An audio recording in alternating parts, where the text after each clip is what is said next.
प्रशांत एक पहाड़ी इलाके में रहता था।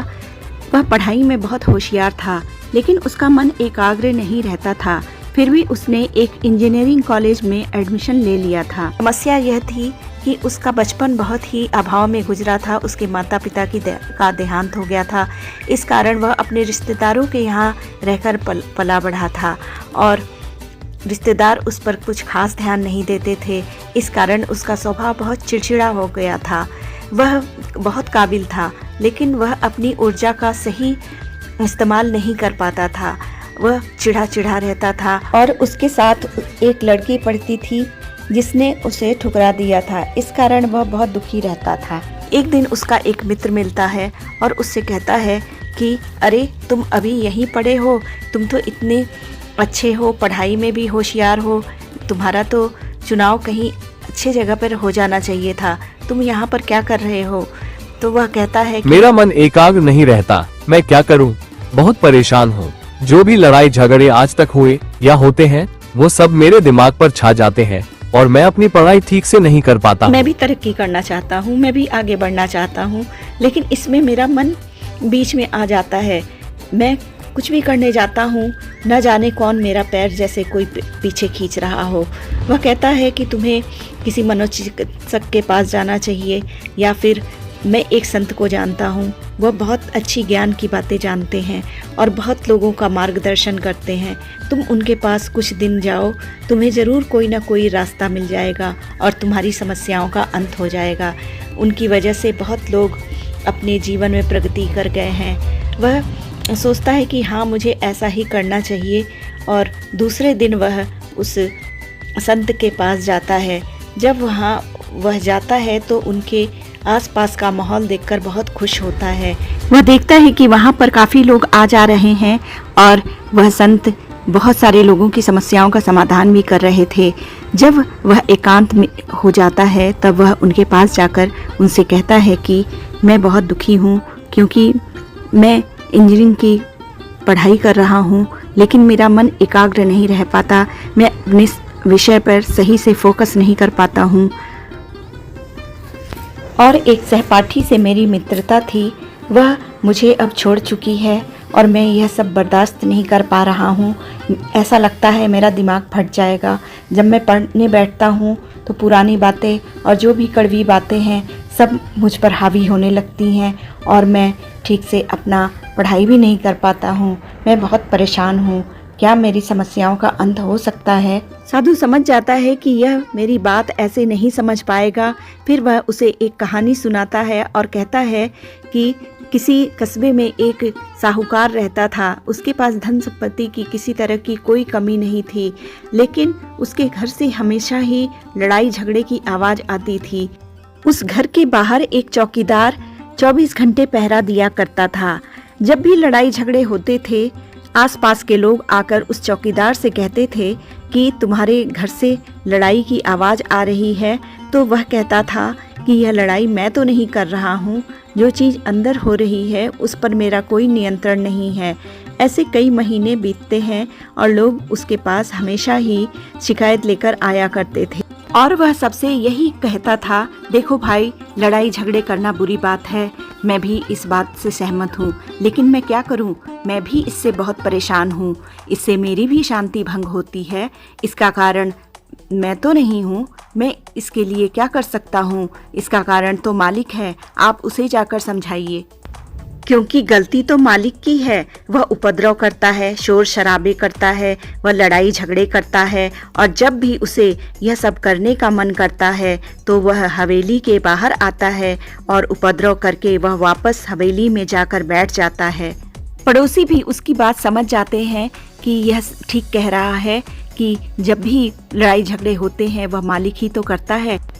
इतना कहकर वह महात्मा प्रशांत से कहते हैं कि बताओ इसका क्या समाधान है। क्या चौकीदार को यह सब कहने और उसे भला बुरा कहने से ही समस्या का अंत हो जाएगा? तब प्रशांत कहता है कि नहीं, ऐसा बिल्कुल नहीं हो सकता।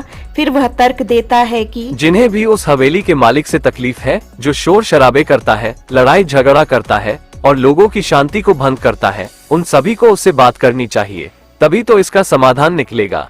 भला पहरेदार की उसमें क्या गलती है, वो तो अपना काम कर रहा है।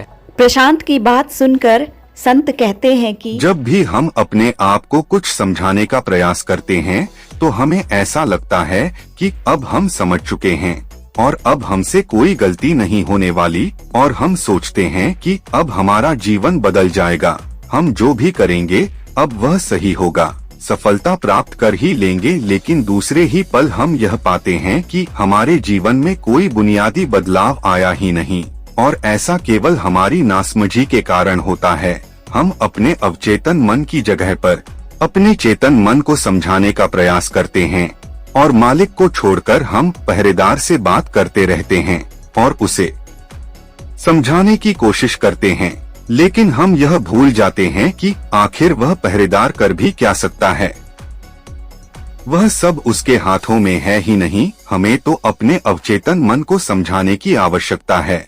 हमारी बुद्धि अर्थात वह पहरेदार जो यह समझ जाता है कि क्या सही है और क्या गलत, उसे कब क्या करना है क्या नहीं करना, लेकिन यह सारी बातें केवल हमारे पहरेदार अर्थात हमारे चेतन मन तक सीमित रह जाती हैं। यह सारी बातें हवेली के उस मालिक अर्थात हमारे अवचेतन मन तक तो पहुंच ही नहीं पाती, और यही कारण है हमारे जीवन में कभी कोई बुनियादी बदलाव हो ही नहीं पाता। यदि तुमने अपने संदेश को अवचेतन मन तक पहुंचा दिया, तब तुम जो चाहोगे वह इच्छा प्राप्त कर सकते हो। तुम जैसा चाहो उस लक्ष्य को प्राप्त कर सकते हो, क्योंकि हमारा अवचेतन मन हमारे चेतन मन से 9 गुना अधिक शक्तिशाली होता है।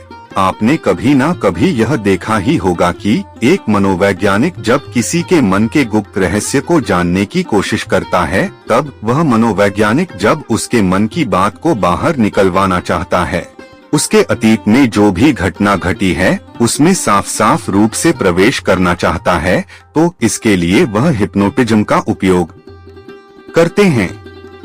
यदि आप अपने अवचेतन मन में यह बात डालेंगे कि जो कुछ भी हमारे साथ होगा वह अच्छा होगा, तो सचमुच ऐसा ही होने लगेगा। चेतन मन को यह बात बहुत अच्छी तरह से पता है कि गुस्सा करना, आलस करना, कामवासना जैसे विचार गलत है। यह सभी विकार हमारे भीतर नकारात्मक विचार उत्पन्न करते हैं, जिससे हमारा विनाश होता है।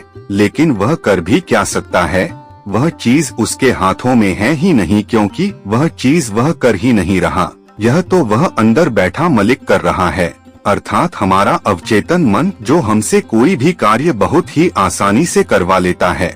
और यह सभी बातें हम सभी अच्छी तरह से जानते हैं, और हमें ऐसा लगता भी है कि हम अच्छी तरह से समझ चुके हैं, जैसे कि वह पहरेदार समझता है।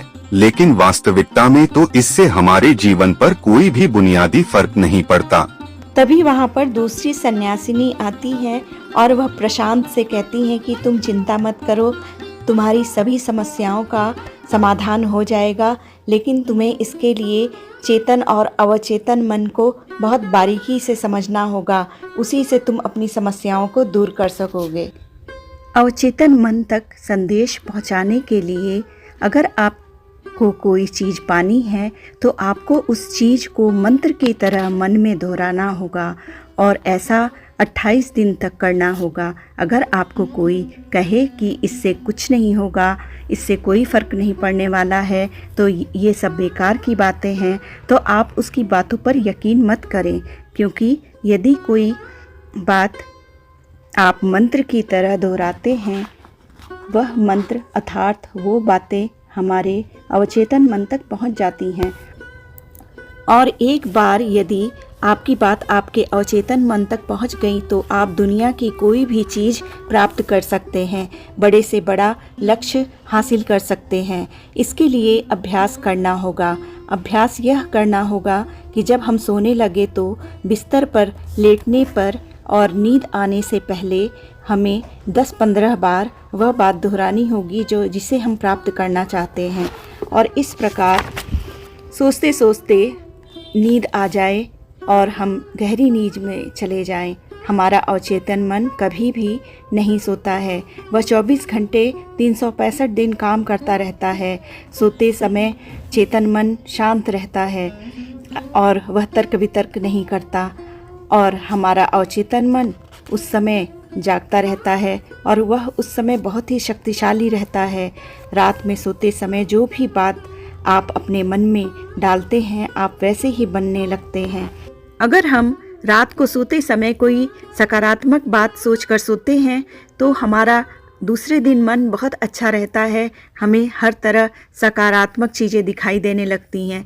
लेकिन अगर हमारी किसी से लड़ाई हो जाती है, झगड़ा हो जाता है, तो आपने ऐसा देखा होगा कि हमारा मन भी नकारात्मक हो जाता है, क्योंकि हम उसी सोच को लेकर सोते हैं और वह सोच हमारे अवचेतन मन तक पहुंच जाती है। अगर कोई किसी गंभीर बीमारी से पीड़ित है और वह ठीक होना चाहता है तो उसे अपने मन में इस तरह के विचार डालने होंगे कि मैं ठीक हो सकता हूँ, और यह बिल्कुल ही साफ और स्पष्ट विचार डालना चाहिए। और उसके बाद उसे उस विचार के साथ ही यह भी देखना चाहिए कि जब मैं ठीक हो जाऊँगा तो मैं कैसा लगूँगा और लोग मुझसे किस तरह से सवाल पूछेंगे कि आप कैसे ठीक हो गए। इन सब को भी अपनी कल्पना में लाना चाहिए और इससे वह बीमारी धीरे धीरे ठीक हो जाएगी। यहाँ पर आपको अपनी पूरी स्क्रिप्ट लिखनी है, जो भी आपकी रिक्वायरमेंट है। अगर आपको चिंता है, मानसिक तनाव है, रिलेशनशिप की समस्या से जूझ रहे हैं, कोई बीमारी से आप सफर कर रहे हैं, कोई भी आपको शारीरिक मानसिक बीमारी है, आपको जो भी प्रॉब्लम है और उसे रिलेटेड कि उसे प्रॉब्लम से बाहर आने के बाद आपकी जिंदगी क्या होगी, स्क्रिप्ट लिखेंगे बहुत अच्छी। ऐसा करने के बाद हमें यह सब विचार अपने अवचेतन मन में डालना होगा और उसे महसूस भी करना होगा। यह सबसे जरूरी है, क्योंकि हमारा अवचेतन मन क्या यथार्थ है और क्या काल्पनिक है इसमें अंतर कर ही नहीं पाता है। वह काल्पनिक विचार को भी सच मान लेता है, यह यथार्थ में हो रहा है, और इस कारण हमारे शरीर से तरह तरह के केमिकल रिलीज होने लगते हैं और वह हमारी बीमारियों को ठीक करने लगते हैं।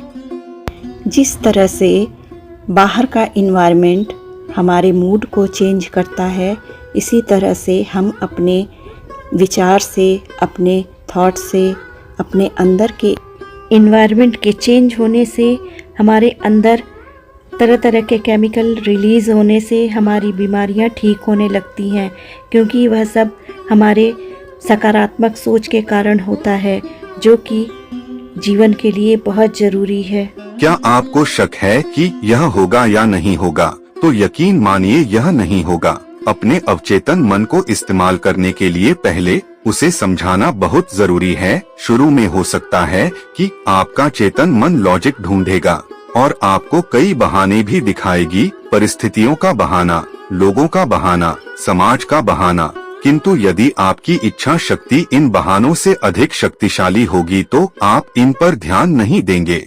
अवचेतन मन एक बहुत शक्तिशाली उपकरण है। नकारात्मक कथन को अचानक रोकना आसान नहीं हो सकता है। धैर्य रखें, अपने आप पर सख्त न हो और विश्वास करें, आपके अवचेतन मन की शक्ति आप ही के हाथों में है। आपकी कहानी अभी बस शुरू ही हुई है। ब्रह्मांड से आप जो चाहते हैं उसके लिए पूछे और संकोच न करें, अब इसे समर्पित कर दें।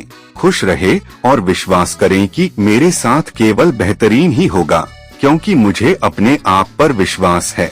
प्रशांत गुरुजी से मिलकर बहुत प्रसन्न होता है और उसकी बहुत सारी समस्याओं का अंत हो जाता है। वह खुशी में झूमने लगता है, नाचने लगता है। उसे ऐसा महसूस होता है जैसे वह आज़ाद पंछी है और हवाओं में उड़ रहा है, और फिर वह अपनी पढ़ाई मन लगाकर करता है, जिसका परिणाम यह होता है कि वह अपने कॉलेज में टॉप करता है। सभी बहुत खुश होते हैं और उससे इसका राज पूछते हैं। वह उन गुरुजी के बारे में ही उन्हें बताता है और अपने संपर्क में आने वाले अन्य छात्रों का जीवन भी वह बेहतर कर देता है। उसे एक मल्टीनेशनल कंपनी में बहुत अच्छी नौकरी मिल जाती है, जिसमें उसकी तनख्वाह बहुत ही ज़्यादा होती है और वह कई बार विदेश के दौरे भी करके आता है। अब वह आज़ाद था, सभी चिंताओं से मुक्त था। अब उसे कोई भी चीज़ परेशान नहीं कर सकती थी, क्योंकि वह दिमागी तौर पे बहुत मजबूत हो चुका था।